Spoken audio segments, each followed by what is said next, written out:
नमस्ते मित्रांनो. तर अभिषेक भाऊ साठे यांना देवाज्ञा झालेली आहे. भाऊला कशामुळं देवाज्ञा झालेली आहे ते आपल्याला माहीत नाही भावांनो.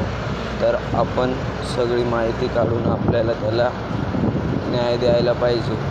कोणी म्हणते मुलीमुळं झाले, कोणी म्हणते ॲक्सिडेंट झाला आहे, कोणी म्हणते भाऊने सुसाईड केले.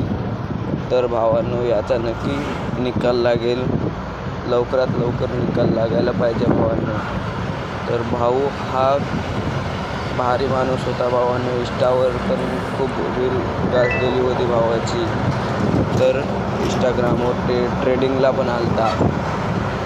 भावाला दुश्मनने मारले या मुलीने मारले की स्वतः सुसाईड करून मेले. त्यांचा नक्की निकाल लावावा भावांनो. जय महाराष्ट्र.